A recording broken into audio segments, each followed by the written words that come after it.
मुझे बहुत ज़्यादा रिक्वेस्ट आई थी थर्ड एडिशन भी करवाएं आप, तो उसका सोल्यूशन स्टार्ट करते हैं। क्वेश्चन फर्स्ट है, find the first 5 terms of the sequence using the following nth terms. तो ये यहाँ पे सीक्वेंस दिया हुआ है, ये उन्होंने एज अ सीक्वेंस रखा हुआ है, ठीक है। अब n है, n एक जो है हिडन चीज है, हमें नहीं पता कि n में क्या आएगा, बट कुछ भी आ सकता है और सो ऑन जा सकता है, कोई कंडीशन n की यहाँ पे नहीं दी हुई। फर्स्ट 5 करने हैं, तो फर्स्ट 5 टर्म्स हमने फाइंड करनी है। तो सबसे पहले उसके लिए आपने क्या करना है, उसके लिए सिंपली आपने क्वेश्चन को एज अ आंसर लिख देना है, फिर आपने लिखना है फर्स्ट टर्म और ब्रैकेट में हमने लिख देना है कि n इज इक्वल 1।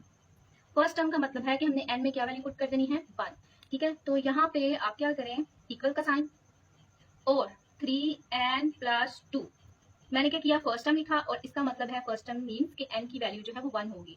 तो जहां पे हमारे पास गिवन वैल्यू है, गिवन सीक्वेंस है, उसमें जहां n आ रहा है आपने वहां पे 1 पुट कर देना है और बाकी सारी वैल्यूज एज इट इज रखनी है। अब यहाँ पे मैं आपको बता दूं ये दोनों आपस में क्या हो रहे हैं, मल्टीप्लाई, बिकॉज इनके दरमियान में कोई साइन नहीं है, तो इसका मतलब है ये आपस में मल्टीप्लाई हो रहे हैं। तो मैंने उसको मल्टीप्लाई को यूज अगर आप करना चाह रहे हैं तो कर लें, मैंने यहाँ पे ब्रैकेट यूज कर ली, उसका भी मतलब मल्टीप्लिकेशन होता है। तो अब हम इसको सिंप्लीफाई कर लेते हैं, 3 1 3 प्लस 2, सॉल्व करने के बाद हमारे पास आया 3 में 2 ऐड किया तो 5।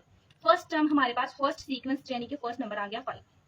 सेकेंड टर्म का मतलब है कि n इज इक्वल टू, जो भी हमारे पास गिवन सीक्वेंस है उसके अंदर जहां भी n एग्जिस्ट करता है आपने उसकी जगह क्या पुट कर देना है, 2, ठीक है। पहले क्या पुट किया, 1 फर्स्ट टर्म के अकॉर्डिंग, फिर 2 पुट किया सेकंड टर्म के अकॉर्डिंग।